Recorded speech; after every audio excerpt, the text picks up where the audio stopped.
namiji mutum ya fi ni a gurin ki kuma ɗaya uba ɗaya ba ban yarda da zuwa ki.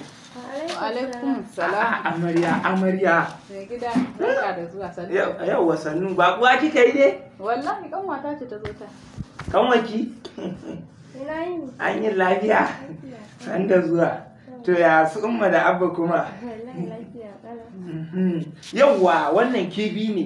Abinda kika fi bukata ce na kawo miki sauri ki tashi ki shiga daki ki hada mana. To, abinda muka samu ka ce yau za mu ci daɗi. A yau akwai cin daɗi. Wallahi. Ɗauko abu a ɗaki ya. Kin sai dai wa.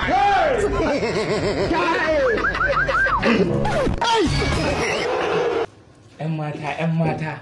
Mai gidan antina ya kake? Wallahi lafiya kalau. Lafiya kalau nake gaya miki. To ya garin? Wallahi lafiya kalau. Ya sunanki? Wallahi in gaya maka sunana Minal. Suna mai daɗi. Kai. To. Ya dai? Ba wani abu bane ba.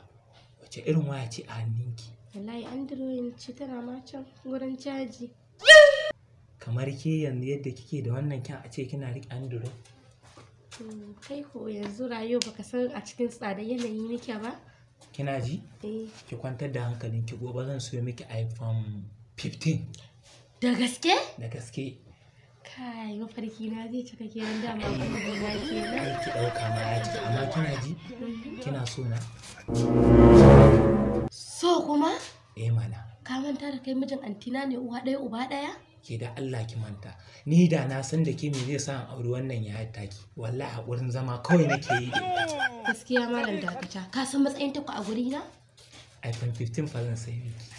Gaskiya Yawa. maganar iPhone 15 din nan to ni Tsohon munafiki. Tsohon munafiki. Duk ina jin abin da kake faɗa a cikin gida. Tsohon munafiki. Ashe duk jita-jitan da nake ji a gari. Ashe ba ƙarya bane ba miji yana neman kanwan matarsa. Yau gashi ina ganin yana shirin faruwa a gidana.